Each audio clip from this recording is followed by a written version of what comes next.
and she will show us all that we are really and truly stronger together. Please join me in welcoming our next president, Hillary Clinton.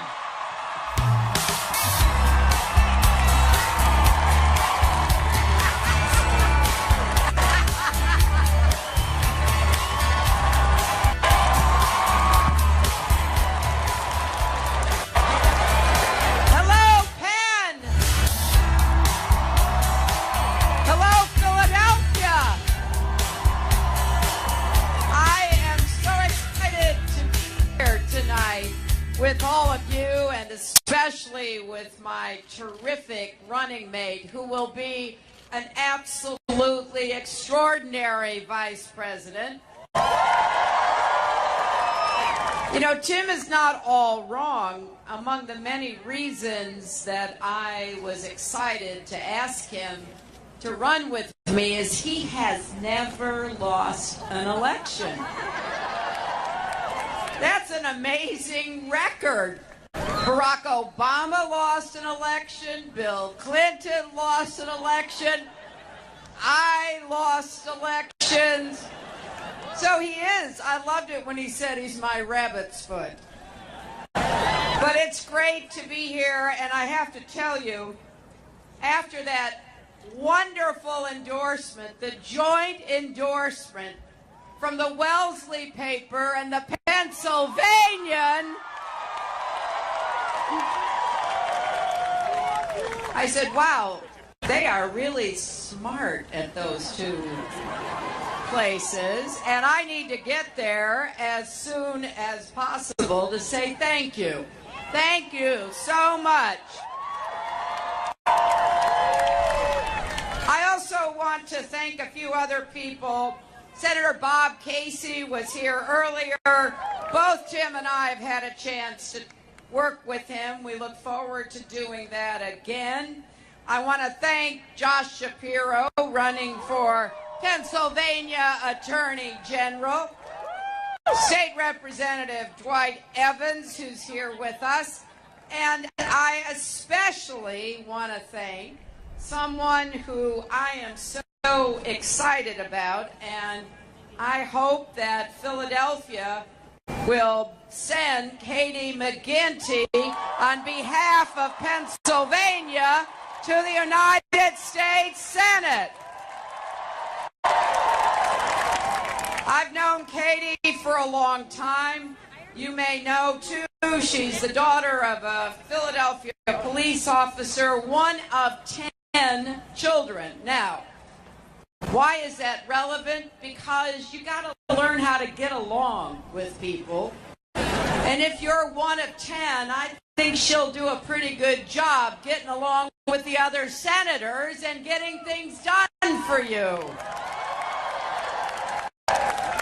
She has devoted her career. And if you're one of 10, I think she'll do a pretty good job getting along with the other senators and getting things done for you.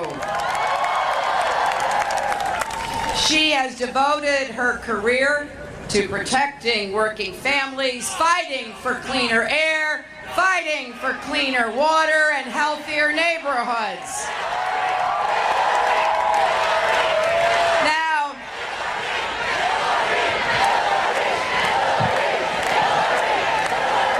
let me say this about Katie, because that's the person that I hope you will get behind in this election. She will work hard for you. She will help to break through the gridlock and get results for you. And she's running against someone who refuses to stand up to Donald Trump. Think about it. Pat Toomey heard Donald Trump insult a grieving Gold Star family who lost their son in Iraq. He heard Donald Trump call Mexican immigrants rapists and criminals. He heard Donald Trump insult African Americans, POWs. He heard him engage in saying terrible things about women. He saw him spreading the lie that President Obama was not born in the United States. How much does he have to hear or to see if he doesn't have the courage to stand up against Donald Trump after all of this? Then how will he stand up to special interests and powerful forces that are going to be trying to have their way in Washington? So it's important that all of you do everything you can in these last 17 days to make the case to send Katie McGinty to Washington. Now, as you heard from Tim, we had our third debate. And some people are just poor losers when they look at those 3 debates. I stood on the stage, if you add it all up, for 4.5 hours with Donald Trump. And I think I have a pretty good idea about how important it is to keep talking about the positive things we're going to do together. It's important to give you something to vote for, not just against.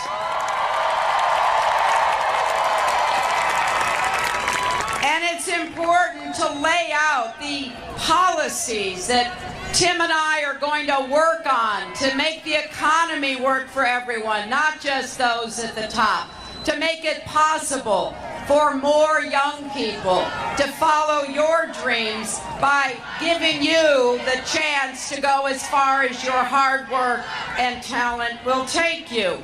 Now, in that third debate, Donald Trump said something that no other candidate running on either side has ever said, and that is he refused to say he would respect the outcome of the election. Now,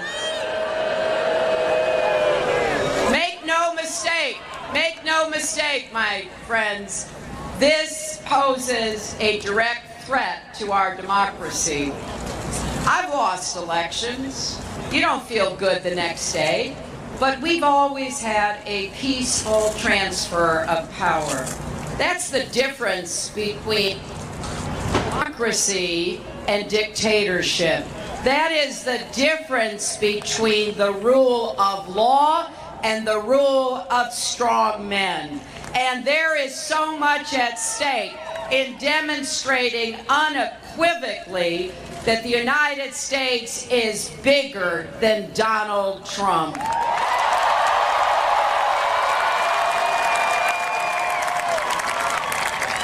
And the best way of doing that is voting, and we've got some really good signs about how people are feeling. More than 200 million Americans are now registered to vote. That is the largest number in the history of our country. And what's especially exciting is that more than 50 million young people have registered. This could truly be the election that young people turned out in larger numbers than ever to make their votes and voices heard. Hundreds of thousands of more voters are registered here in Pennsylvania than were registered in 2012. So thanks to everybody who registered and helped to get people registered. Now, what I think is happening is that people are coming together. Democrats, Republicans, and independents, all to reject hate and division that sets Americans against one another. because we believe we can have a more hopeful, unified, positive future. And it's going to be really important to make sure that people recognize, no matter what issue you care about, it is on the ballot. It may be Tim's and my names, but it really is about everything we care about, every issue that matters to you. And so we're going to keep working as hard as we can until the very end. And I appreciate those who are already for me and are working so hard. But I want to say a word to the people who aren't. Because you know what? I want to be your president too, and I will work for you, and I will fight for you as well. I believe we can disagree without being disagreeable. I've seen that happen. And I know there are people who, for a variety of reasons, find themselves discouraged or frustrated or somehow feel like they're being left out of our economy, that our politics and our government doesn't work. Well, I believe that we've got to face up to these challenges. And part of what I want us to recognize is that we can't just be angry. Anger is not a plan. It does not lead to the kind of action and change that we need to make to be sure that every person in our country feels that they have a piece of the American dream. So when it comes to the economy, we are going to invest in you, in your families. We're going to build this economy from the middle out and the bottom up, because that will help everybody. My opponent has a very different idea, and I'll give him credit for his idea. He really believes if you cut trillions of dollars in taxes for the wealthy, millionaires and billionaires and corporations, that does somehow trickle down. Well, we've been down that road before, and it does not work. It will not work. We cannot see the possibilities of having our economy grow for everyone if we're only caring about the people on the very top. So I have a different approach. It's kind of similar to what both my husband and President Obama have believed, because if you try to invest in opportunities for everyone, that actually will produce more growth. And that is what Tim and I intend to do. And we're also going to be on the side of American workers, because the union movement in this country helped to build our middle class.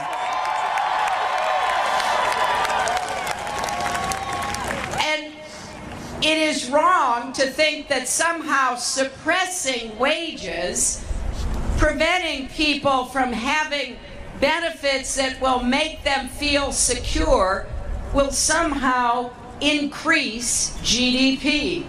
You heard Donald Trump. He stood on a debate stage in the Republican primary and said the problem in America was that wages were too high. And this is coming from someone who has done everything he can to avoid paying taxes, has not paid anything to support our military, our veterans, Pell Grants for students, our roads, education, health care, but instead claims that makes him smart.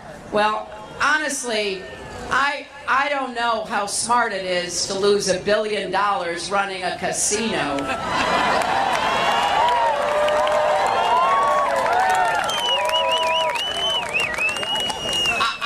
I'm still trying to get my head around that. I thought the House always won. But, you know, he won't release his tax returns. He never intended to. And stop and ask yourself, wow, there must be something really, really bad in his tax returns. So we won't really know what he's ever, if anything, given to charity or how much money he's really worth. And we won't know how many business deals he has with foreign governments. And that sort of bothers me, because when we have 17 intelligence agencies, military and civilian alike, all saying that the Russians are behind all these hacks for the purpose of influencing our election, you got to ask yourself, why would he believe the Russians instead of our own intelligence forces? So here's what we're going to do. We're going to make the biggest investment in new jobs since World War II. Infrastructure jobs, advanced manufacturing, technology, innovation, research, clean energy jobs. That one's especially important to us because some country is going to be the clean energy superpower of the 21st century. It'll probably be Germany, China, or us. Let's make it us.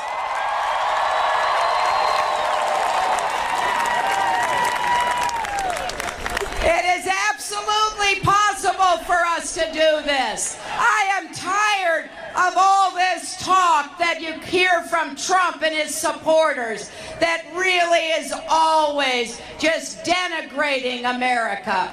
Oh, come on, give me a break. This country has created more economic opportunity for anybody in the history of the world. We just got to get it spun up again, get it moving again, creating entrepreneurial opportunities, particularly for young people. And I also believe strongly that our education system has to work for everybody, not just some of us. So let's start with universal pre-kindergarten so every kid has a chance to get ready for school.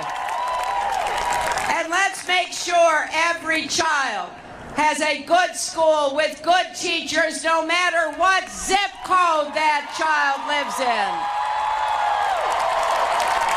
And let's do more to support teachers and provide them with the kind of support they need to do the most important kind of job there is.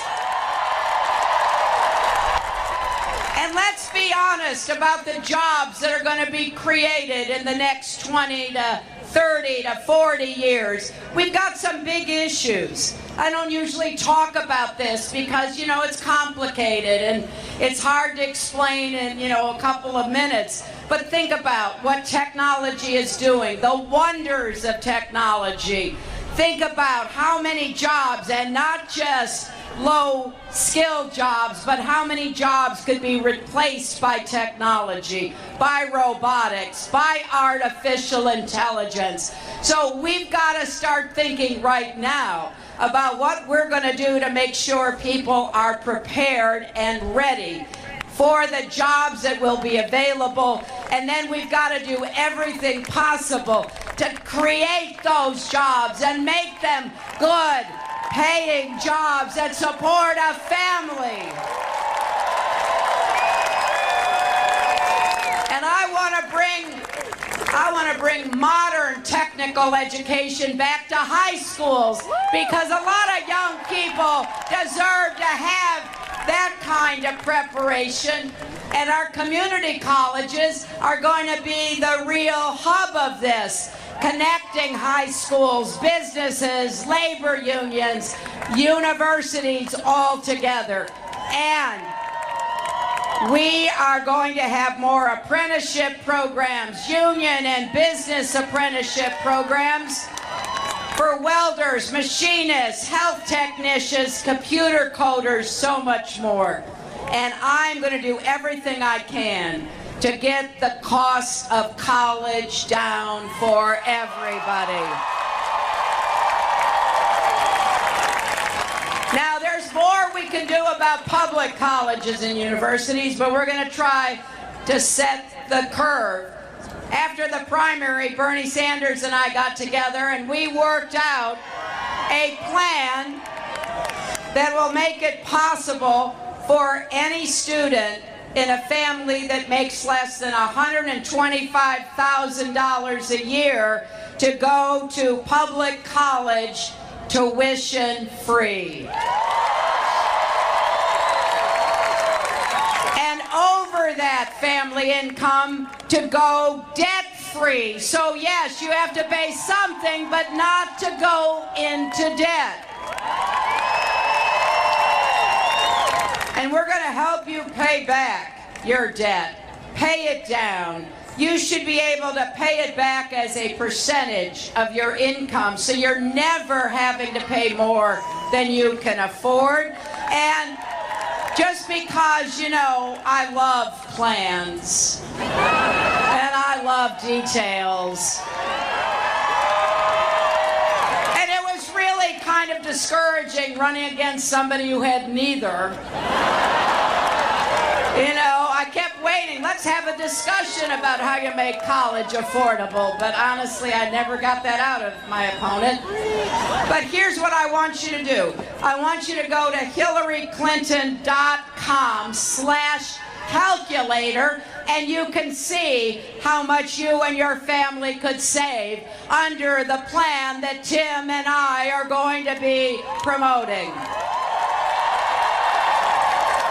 So, my friends, there's so much at stake in this election. If you believe we should raise the national minimum wage so you don't live in poverty if you work full-time, you need to vote. If you think equal pay for women is long overdue to raise family incomes, you've got to get out and vote. If you believe that we should treat women and girls with dignity and respect in America, then you've got to get out and vote. If you believe that we have to stand up for our rights, we have to stand up for women's rights, we have to stand up to defend Planned Parenthood, we have to stand up. We have to defend marriage equality. We have to defend the LGBT community. We have to tackle systemic racism and make criminal justice reform a reality.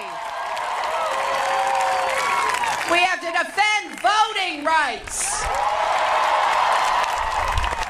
And we have to take on the gun lobby and have common sense gun safety measures.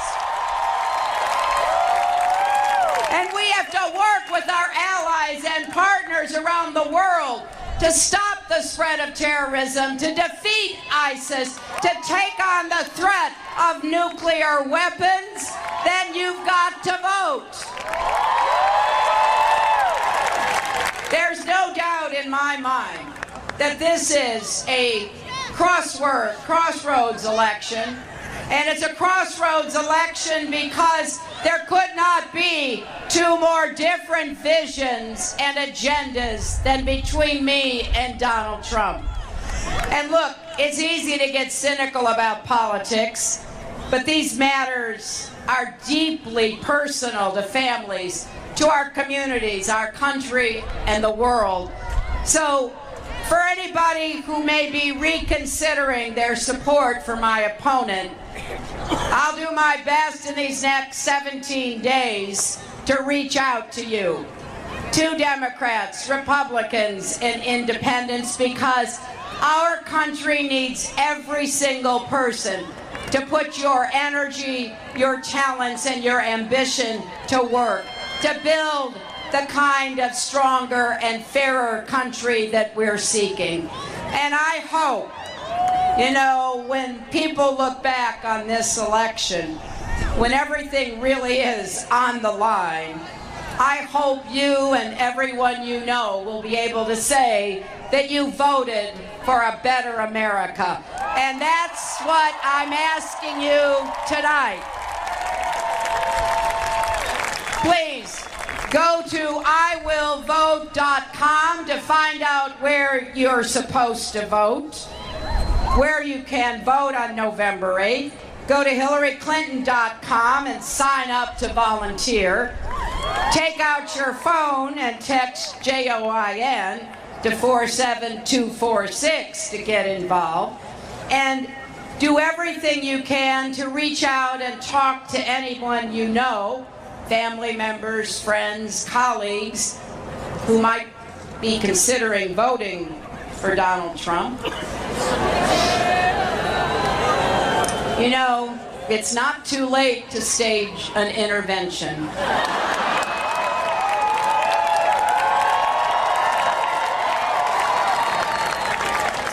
Friends, don't let friends vote for Trump.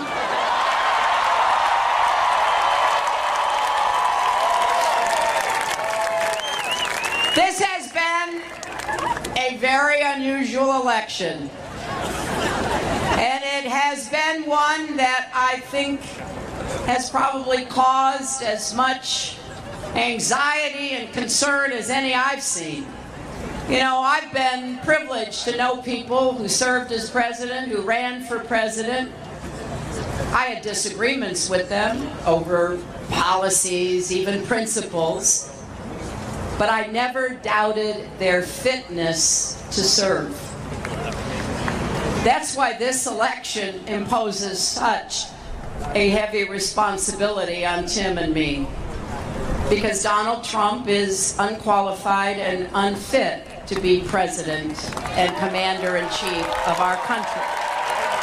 But that judgment is not up to Tim and me. That judgment is up to all of you, every single one of you.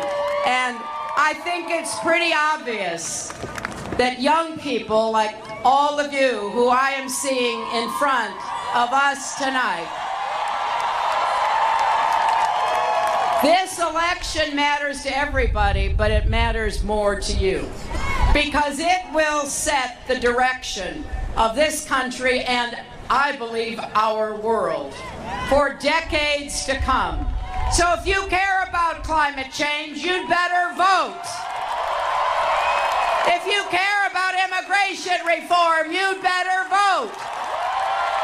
If you care about ending mass incarceration, you'd better vote.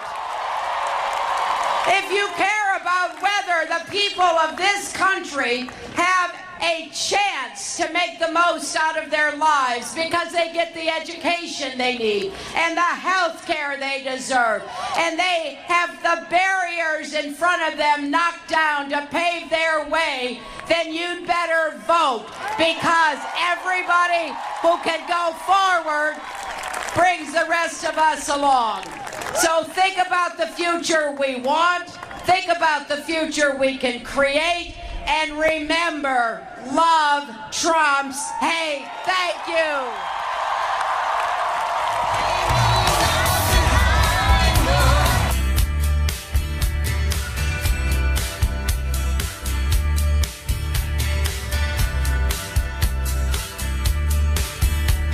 You know, Tim is not all wrong. Among the many reasons that I was excited to ask him to run with me is he has never lost an election. That's an amazing record. Barack Obama lost an election. Bill Clinton lost an election. I lost elections. So he is. I loved it when he said he's my rabbit's foot. But it's great to be here, and I have to tell you, after that wonderful endorsement, the joint endorsement from the Wellesley paper and the Pennsylvanian. I said, wow, they are really smart at those two places, and I need to get there as soon as possible to say thank you. Thank you so much. I also want to thank a few other people. Senator Bob Casey was here earlier. Both Jim and I have had a chance to work with him. We look forward to doing that again. I want to thank Josh Shapiro, running for Pennsylvania Attorney General. State Representative Dwight Evans, who's here with us. And I especially want to thank someone who I am so excited about, and I hope that Philadelphia will send Katie McGinty on behalf of Pennsylvania to the United States Senate. I've known Katie for a long time. You may know, too, she's the daughter of a Philadelphia police officer, one of 10 children. Now, why is that relevant? Because you got to learn how to get along with people. And if you're one of 10, I think she'll do a pretty good job getting along with the other senators and getting things done for you. She has devoted her career. And if you're one of 10, I think she'll do a pretty good job getting along with the other senators and getting things done for you. She has devoted her career to protecting working families, fighting for cleaner air, fighting for cleaner water and healthier neighborhoods. Now,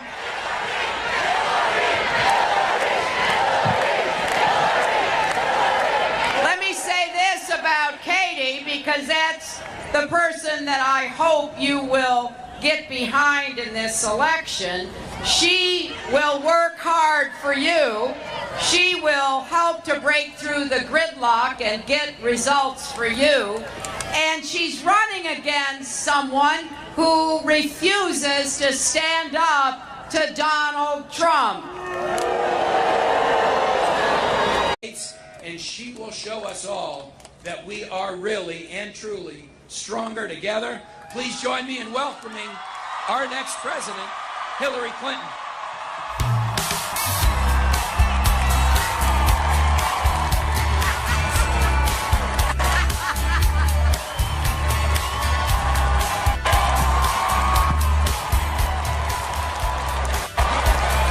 Hello, Penn. Hello, Philadelphia. I am so excited to be here tonight with all of you, and especially with my terrific running mate, who will be an absolutely extraordinary vice president.